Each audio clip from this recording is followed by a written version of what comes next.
I'm a psychologist, and my client might be dealing with something more sinister than an eating disorder. I'm so fat, Lucy, fake name, mumbled, pinching the stringy flesh stretched taut across the back of her arm.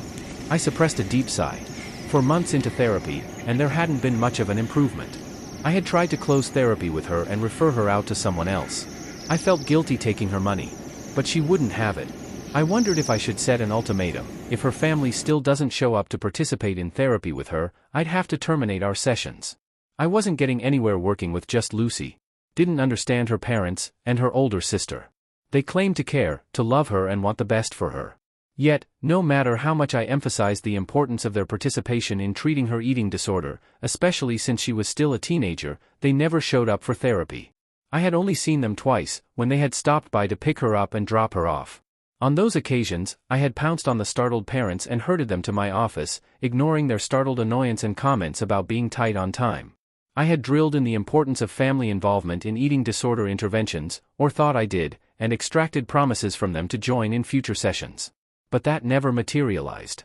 I had never seen her older sister in person, save for her modeling pictures that Lucy had shown me, when asked her what good enough looked like to her. It must be really painful, to see yourself in the mirror and think such harsh, critical thoughts about yourself, I said. I didn't feel like going down the usual route of challenging her thoughts, of testing the reality of her beliefs. We had done those to death. She looked at me and nodded, a heavy shadow settling upon her face, dragging the corners of her lips down. I was running out of ideas. I forced myself to take a beat, to acknowledge, then put aside my rising sense of incompetence. An art session. The thought flit into my mind. It wasn't the gold standard, evidence-based treatment for anorexia, but those hadn't worked, so what was there to lose? Lucy loved drawing, especially with charcoal. Let's draw today, I said, and smiled at the sudden light that suffused her face at my words. Let's have you draw yourself. How you see yourself. Then let's have you draw me. I'll draw how I see you, and how I see myself, too. I was going off script, but I hoped that somehow, through sharing our drawings and perspectives of each other, I could help her better recognize the distortion in her self-perception. I'm terrible at drawing. But try, I did. She was amazing. Her charcoal sketch of me was simple, but encapsulated the gist of me. Her drawing of herself, though, showed a girl I didn't recognize. It's not that the girl she drew was bigger than she really was. Or heavier. It was that the girl looked like someone else entirely. The drawn girl's eyes were wider, her chin had a slight slant to it, her cheeks were round, and her hair was curly. My client had one of those symmetrical face shapes with a sharp, centralized chin, gaunt, sallow cheeks, and straight lanky hair. The body shape was that of a fuller girl as well. I was confused. Did Lucy have more than an eating disorder? Did she have some form of body dysmorphia, where her distorted view of self applied to facial features and other details? You've drawn in curly hair, I said, gesturing to her limp straight hair. Oh, I know I've straight hair, she said, but the face I see in the mirror has curly hair. Oh. I chewed on my lip for a second. I spotted a dark mark on the drawn face, right on the cheek. I had assumed it was an accidental stroke of her charcoal pen, but I wasn't so sure anymore. What's that on your cheek? I asked, pointing to the drawing. A scar, I think, she said. I studied her unblemished cheek. I don't see a scar, I said. Oh, she frowned. It appeared one day, and I could never scrub it off. I figured it's a scar or pigmentation I must have gotten overnight. Have you only seen it in the mirror? I asked, intrigued. She nodded, raising an eyebrow. Yes? I mean, how else would I see it? She asked, making a show of turning her eyes downwards to her cheeks. Huh. On a sudden impulse, I asked, what color are your eyes? The eyes you see in the mirror? She blinked. Hazel. Do you have hazel eyes? I wasn't sure what she counted as hazel. Maybe she thought her dark brown, nearly black eyes were hazel. She shrugged. I didn't, but now I do. It was all I could do to not say interesting out loud. Maybe she had hallucinations. Saw someone that wasn't her. How would that fit in with her case formulation? I had assumed it was an eating disorder. Could it be something else? How do you look in pictures? I asked. She stared blankly at me. I haven't taken a picture in almost 3 years. Since my issues began? Not even one. I raised my eyebrows. I didn't bother to add that her issues had probably begun long before 3 years ago. No. This feeling of fear, and disgust, takes over me, when I try to be in a picture, she said. She seemed almost to deflate, crumpling into hunched misery. I felt a pang of sadness, and a sense of protectiveness reared its head. Let's take one, I said. Let's prove to yourself how you really look. I prayed that she wouldn't see the completely different self in the photograph too. Her eyes widened. She seemed about to make excuses, to refuse. But then, the resilient girl that she was, she bit her lip and nodded. "It's about time," she said, probably trying to convince herself. Her fists were clenched tight, and her lips, pressed tightly together, had drained of color. Before she could second-guess herself, I whipped out my phone, tapped on the camera icon and snapped a picture. A guttural cry of pain tore from her throat, and I froze. "Are you okay?" I ventured. She was shaking, and cold sweat beaded her upper lip. I'm fine. There was this shock of... She shook her head, and managed a weak smile. "I'm fine. It just felt painful, for a second." I nodded, heart still beating fast. I hadn't expected that big of a reaction. I pulled up the photo on my phone. "There, see how you look, for real?" She flinched like I had slapped her, and screwed her eyes shut. "Hey, Lucy? It's okay. I'm sorry," she said, eyes still welded shut.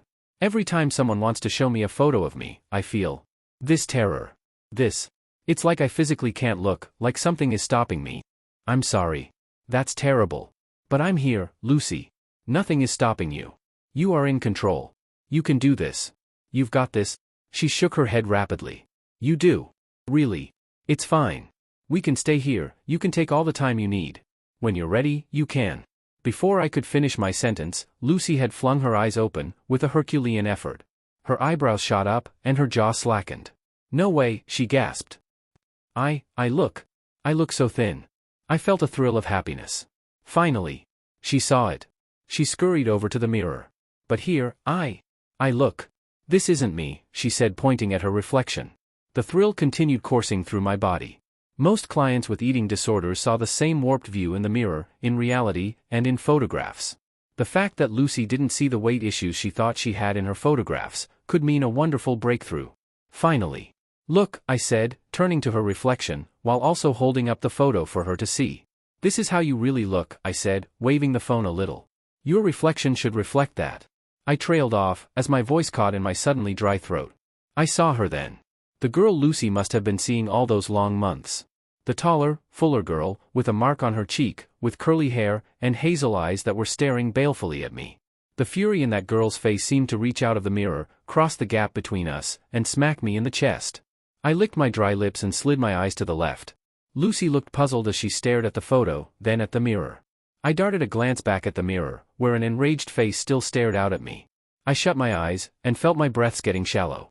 I took a few slow deep breaths, grateful that Lucy hadn't seemed to notice or to comment on my sudden change in demeanor. I turned to face Lucy, and opened my eyes. Her face was drained of blood, and her lips trembled. Why does it look like that?" she asked, pointing with a shaking finger at the reflection. "She looks so angry. She's not moving as I am. Not looking as I..." She swallowed, and took a step back. Lucy saw it too. I wasn't going crazy. I risked another glance at the mirror. The girl in the mirror had not stepped back, as Lucy had. "Lucy," I asked, surprising even myself with how quickly I had accepted the presence of something altogether supernatural, "when you look down at your own body, not through the mirror, do you see that same girl?" I needed to know if we could ditch the mirror and run. If she only saw it in the mirror, then we could find a way to deal with that. She nodded, and my heart dropped. She looked down and pinched her waist. "I see the fats," she said. The girl in the mirror scowled. Lucy jumped back, as did I. The girl in the mirror stayed scowling, head forward, as if eager to pounce. I grabbed Lucy by the shoulders. "Lucy, we have a problem, and I don't think it's anorexia." I interrupted myself with a scream, and leapt back. I couldn't see Lucy's face anymore. Not just in the mirror. As I held her, all I saw was the other girl's face. And she was glaring straight into my skull, eyes burning with hatred. I backed away, eyes darting to the door of the office. I cursed myself for seating myself nearer the inner wall of the office rather than the door. Basic safety strategy 101, but I had ignored it, thinking my clients mostly harmless. Dumb move. And why did I work on a day when my admin was on leave? Could anyone hear me if I screamed for help? "You will not cure her," the girl said. "She does not deserve to be cured. She deserves to hate herself." The way I hated myself. This was bad. We were either faced with a supernatural possession, haunting, or Lucy and I were sharing a visual and auditory hallucination, with Lucy also probably having a dissociated identity, some part of her that surfaced unbidden. I couldn't afford to be losing my license, so I convinced myself it was the former. "Who are you? What is your relationship with Lucy?" The girl sneered. "I'm no friend of hers. We have no relationship. How do you know her? Why do you stick to her? No answer. There must have been something. I gulped and made myself study the face of the girl. She seemed to be a teenager. She couldn't have been more than 14, 15 years old. You don't seem to be a bad person. Or unreasonable, I said. I had to do some mental gymnastics to see the girl with the malevolent eyes and cruel smirk as just a teenaged girl, likely one who had been hurt.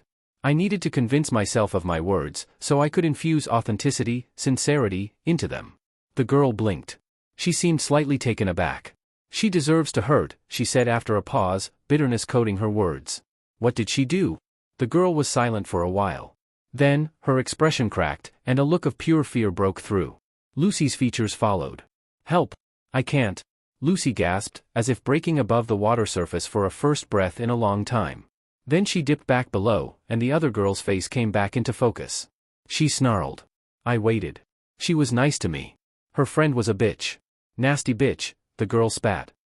But at least she wasn't fake like sweet lil Lucy, she sneered.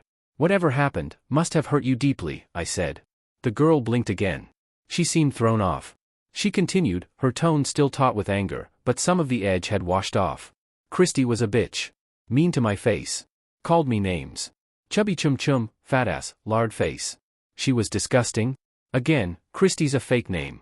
Confidentiality and all. I frowned. Fucking teenagers. The girl before me was fuller, more fleshed out than the waifish clients I often saw. But that didn't make her look bad. She was pretty. Even with her features contorted in anger, I could see the beauty in them. I imagined her hazel eyes would have been warm and kind at some point, and her curly hair would have framed her cherubic face nicely. Not that such name-calling would ever be okay, however she looked. And Lucy, was all I asked. She always had a smile. She didn't remember who I was, but whenever she walked by me, she would smile and nod. She paid me a few compliments before. The girl's eyes went misty, and the anger faded for a moment. I was right, she did have kind eyes. But that was all fake, she spat, anger once again twisting her features. Christy was her friend. I never understood why, until that day. She suddenly yanked at her hair and pulled hard, ripping copious strands of hair out. I heard Lucy scream. Then the girl reasserted herself. Christy was pointing at me, making her usual shitty comments. You sure you want that ice cream? The girl mimicked. You could end up looking like her. Christy had pointed straight at me, like I wasn't there. Like I didn't have feelings. Lucy had looked right at me, and instead of telling Christy off, standing up for me, she had just laughed. Laughed and smacked Christy playfully on her arm. Stop, she had said, still fucking giggling. Her eyes were bright with rage. But I could also spot the pain in them. Lucy went on. Rubbed salt in the wound. She pinched her non-existent tummy, said she felt fat. Bitch. I sighed. Teenage life was one I would never want to repeat. It was a trial by fire phase of life, for so many people. Especially young girls. Teenage angst was a particularly nasty poison.